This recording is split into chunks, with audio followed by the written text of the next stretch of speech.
you need to go to Google and you need to sign in.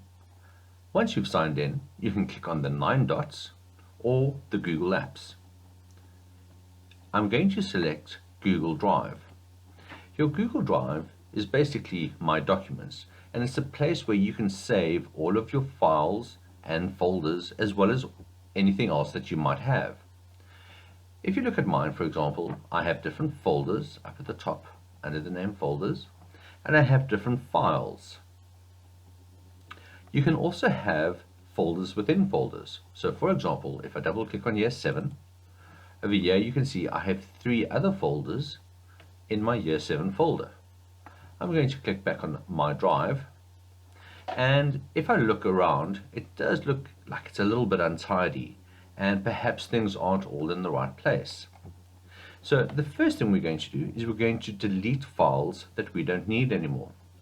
So if I click on a document or any file and I then select remove, that file has been removed. You can also, if you have done something by mistake, click on undo, but for now I'm quite happy with that.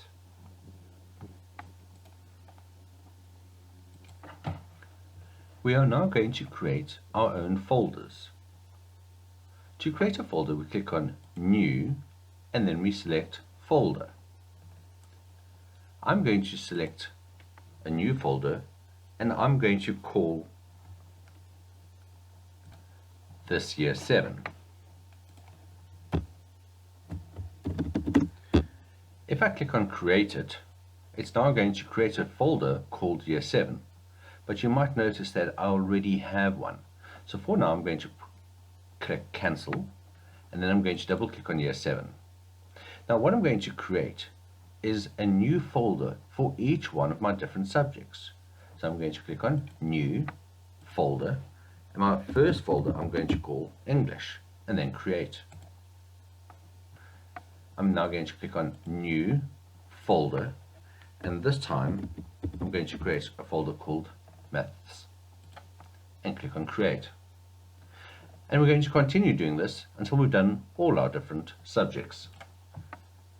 Fairly often in each one of these different folders or subjects that we've created, we might want to have different folders.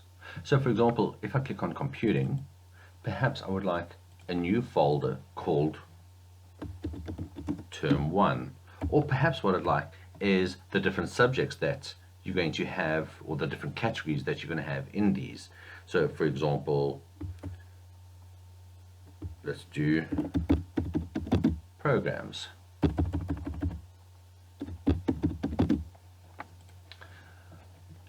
I'm going to go back to year 7 and I'm going to cheat a little bit, because this microbit folder I'd actually like to have in my computing folder. So what I can do is, if I click on the 3 dots, which is more actions, I can move this to a specific folder. So for example, I would like this to be in year 7 in computing, and if I click on move, and I'm now going to click on flow charts, I'm going to click on the 3 dots for more actions and move this to computing as well, and click on move. If I now go to my computing folder, you will notice that there's the different folders that I have moved.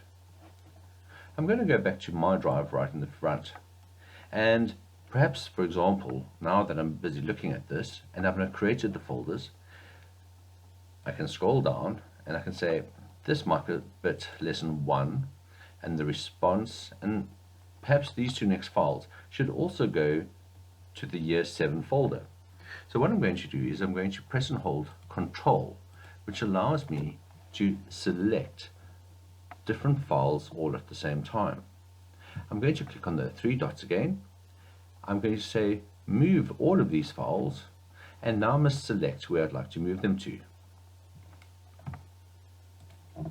We now need to select where we would like to move to. So I'm going to go down, I'm going to click on go to the year 7 folder, I'm going to go to computing, and these were all part of the microbit. So I'm going to click on microbit and I'm going to click on move. Now all of those files have now moved to the Year 7 microbit fold.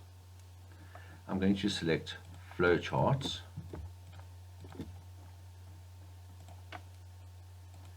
and I'm going to move those to exactly the same place as well. I'm going to click on the three arrows, move to, find my Year 7 folder, computing, and then flowcharts, and select move. In this way you can move everything around. Fairly often, if you don't know where something is, what you can do is you can search your drive. So for example, if I type in microbit, here are all the different files called microbits.